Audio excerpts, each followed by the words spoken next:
minutos, vamos a un tema que nos ilustra, nos ayuda a tener pruebas de cómo se dan las designaciones de ocupantes de cátedras en la UNAM.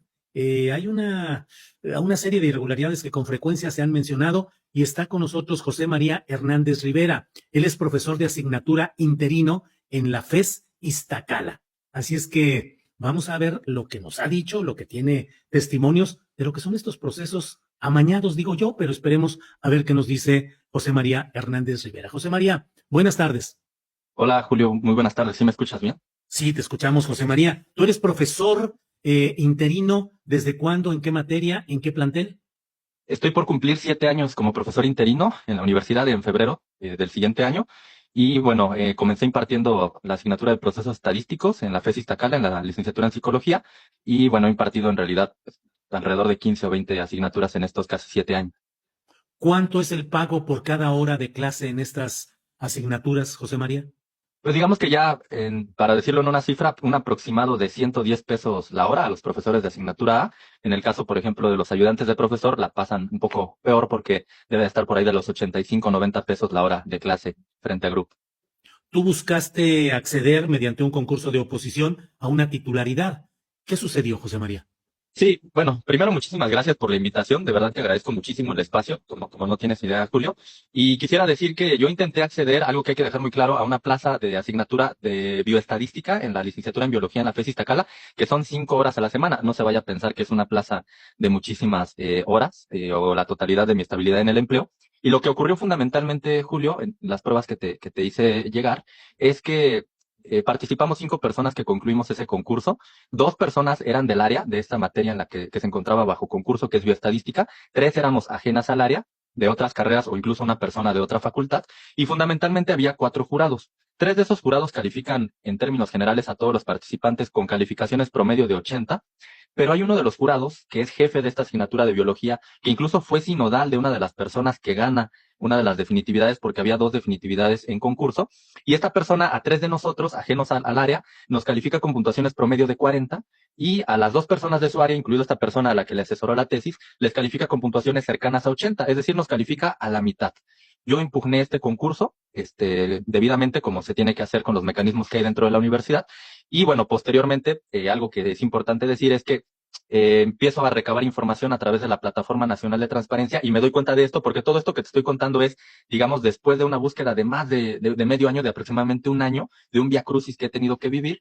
Y básicamente, pues para darme cuenta de este tipo de artimañas, yo sí lo diría con todas sus palabras, de artimañas de algunos jurados, y de una forma poco transparente y poco ética de comportarse del Consejo Técnico. Y para finalizar esta explicación introductoria, decir nada más que una vez que yo hago público, yo hice un video donde denuncio, coloco un fragmento del Pleno del Consejo Técnico donde ellos reconocen esto y después terminan ratificando el mismo resultado a pesar de reconocer la irregularidad. Y la directora de mi facultad, en conjunto con el secretario del Consejo Técnico, promueven un cambio al reglamento del Consejo Técnico para que ya no se puedan videograbar.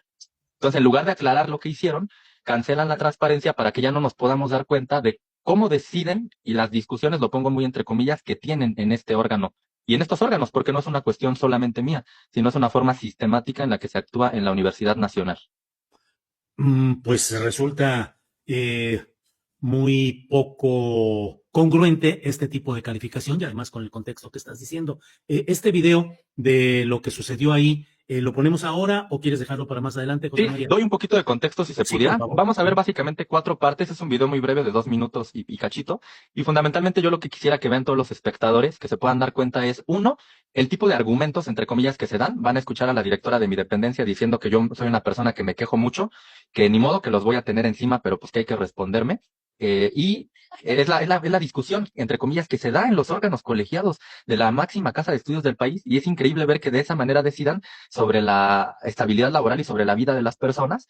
Y además van a escuchar algunos argumentos que parecieran más académicos, que son mentiras básicamente. Fundamentalmente 2 van a decir que yo no ganaba la plaza, es mentira. Yo tengo las pruebas ya con las calificaciones por transparencia, donde se observa que si se eliminan las calificaciones de este jurado, yo quedo en segundo lugar y gano una de las dos plazas. Y también el secretario del Consejo Técnico lo vamos a escuchar diciendo que a todos les calificaron igual. Entonces él llega y le dice al pleno del Consejo Técnico, no es cierto, a todos les pusieron calificaciones bajas en todas las pruebas, lo cual es mentira, porque yo tengo ya las calificaciones por transparencia donde se puede ver, y por eso me atrevo a decirlo con esa firmeza, que lo que yo estoy diciendo es verdad. Entonces quisiera, no sé si tú estimes necesario, Julio, que se pudiera proyectar ese video. Claro, claro, adelante, por favor. Sí. Bien, vamos con la correspondencia. El primero es del licenciado José María Hernández Rivera, que es profesor adscrito a la carrera de Psicología, y nos está solicitando copia de la grabación de en video, orden del día y la minuta de la sección ordinaria número 771 del Pleno del Consejo Técnico, que se llevó a cabo el 31 de enero. Copia del dictamen emitido por la Comisión Especial Revisora relacionado con su participación en el concurso de oposición para ingreso o abierto de la licenciatura Bioestadística 1 de la convocatoria publicada en la Gaceta UNAM número tal, que se le invite a la siguiente sesión ordinaria del H Consejo Técnico o a participar en el pleno en el momento en que se revise este documento con el fin de exponer ante esta autoridad las solicitudes que hace, así como el fundamento, antecedentes y contexto. Pues es proveniente de una queja. José María es una persona que se queja bastante. Y... Bueno, yo estuve en la revisión de ese recurso, la que dice que fue en enero, creo, y pues sí, no hubo consenso porque yo no me acuerdo bien cómo estuvo la cosa, pero ya que él dice que no hubo consenso, así debe de haber sido, pero en realidad no existía la posibilidad de que revisando todos los puntajes de los evaluadores y de la comisión dictaminadora en cuanto a currículum, no había posibilidad de que él obtuviera una definitividad. Tuvo la definitividad, quién sabe quién, ya no me acuerdo, pero... Alonso Ricardes, el que ganó después una plaza. Ay, el que ganó después una plaza. Bueno, pero si uno dijera, Alonso Ricardes ya ganó una plaza, que deje la definitividad y que no se puede tampoco, y dársela al que sigue, no sería él. Sus puntajes no eran cercanos a los del ganador. Entonces, yo creo que no tiene sentido, protesta por todo, yo no lo conozco, pero protesta por todo y se apoya en el sindicato, pero en el STUNA. Y en el otro. También, en los dos. Encontraron que algunos de los puntajes eran muy bajos. Y decía, es que a mí me calificaron mal, hay conflicto de interés y a mí me pusieron puntajes muy bajos. Cuando la especial revisora tenía todos estos datos a la vista, dijeron, pero es que hay otros participantes que también recibieron valoraciones muy bajas. Entonces había valores bajos en todos los participantes y en todas las pruebas.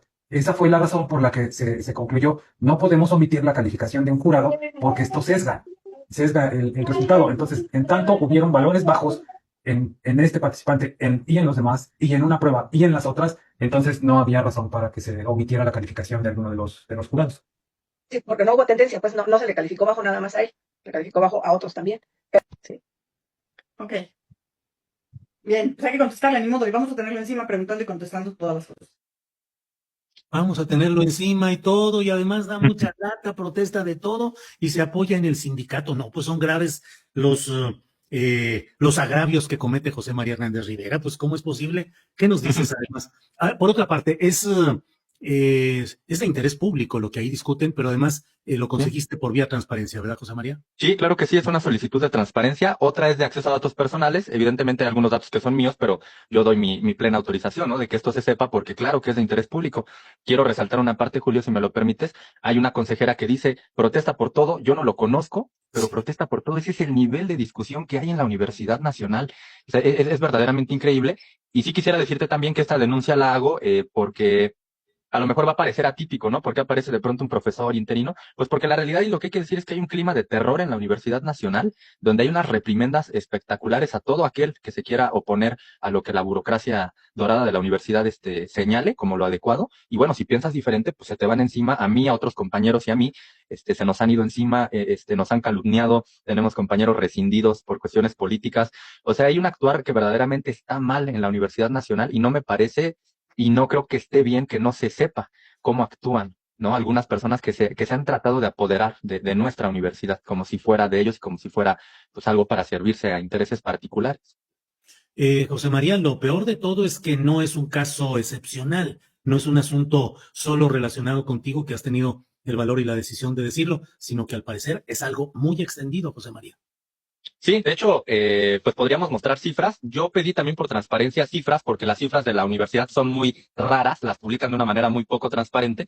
Pero un dato, Julio, que creo que se tiene que mencionar sí o sí, hay entre 22,000 y 30,000 profesores interinos, con la totalidad de sus horas interinas. El 82% de los profesores de asignatura, de los 27,000 profesores de asignatura, tenemos la totalidad de nuestras horas interinas. El 18% restante no significa que tenga todas sus horas definitivas, significa que puede tener al menos una definitiva y unas cuantas más interinas. Ahí está la gráfica que mandábamos en la presentación con las pruebas. Esta presentación yo la hice, bueno, esa gráfica no la coloqué, pero la hice la presentación para el pleno de mi consejo técnico. Entonces díganme si el interinato se supone que es una cuestión excepcional para cubrir a profesores definitivos, y pues díganme si 20 y tantos mil profesores de asignatura interinos, en una clara violación al derecho humano a la estabilidad en el empleo, es lo que merece la máxima casa de estudios del país.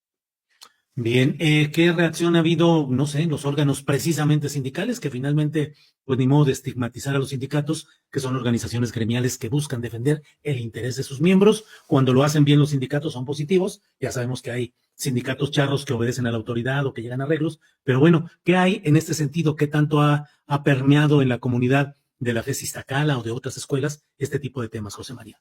Sí, bueno, pues el tema, la verdad es que sí ha hecho un poco de revuelo, porque mi intención ha sido completamente hacerlo público. Digo, sé las consecuencias que puede haber, no me interesa, ¿no? Las he tolerado, todas las campañas negras, todo lo que han hecho para calumniarme, porque aquí has de saber que inmediatamente las autoridades tienen una estrategia donde de una manera muy deleznable utilizan temas como el tema de género, y entonces a todo aquel que exige sus derechos, pues de pronto te conviertes en un agresor, te conviertes en todo lo que ellos quieran y digan. Y la reacción creo que ha sido positiva. No ha habido un solo compañero que viendo las calificaciones me diga que a lo mejor yo estoy loco, que a lo mejor yo me estoy inventando una realidad alterna. Me han referido que es una injusticia completamente. Y con respecto a la organización sindical, yo soy de hecho delegado sindical en mi dependencia de la sección académica del Estunam, y precisamente todo esto también es una iniciativa de una lucha que yo estoy muy claro que deben de dar los sindicatos, porque los sindicatos deben de ser verdaderas herramientas de lucha, y yo confío en que podemos recuperarle el rumbo al Estunam, que desde mi punto de vista no ha sido el mejor, ha sido un sindicato que ha perdido combatividad muchísima, y creo que debemos de recuperarlo, porque debemos defender nuestros derechos como trabajadores, y de manera individual es muy difícil, Julio. En colectivo siempre es una mejor manera, ¿no?, de defenderse de los abusos patronales. José María Hernández Rivera, profesor de asignatura interino en la FES Iztacala, gracias por acercarnos a este tema, que es muy mencionado y muy comentado, pero ahora tú lo estás poniendo en blanco y negro, con pruebas, con señalamientos. Gracias, y sigamos adelante viendo qué acontece en este tema más adelante, José María. Sí, nada más agradecerte, Julio, y ojalá en alguna otra ocasión podamos dar la buena noticia de que se corrigió, o si tuvimos que demandar, pues mostremos un poco el camino que hay que seguir para defender sus derechos de estos abusos de poder. Gracias, José María. Hasta pronto. Gracias. Gracias.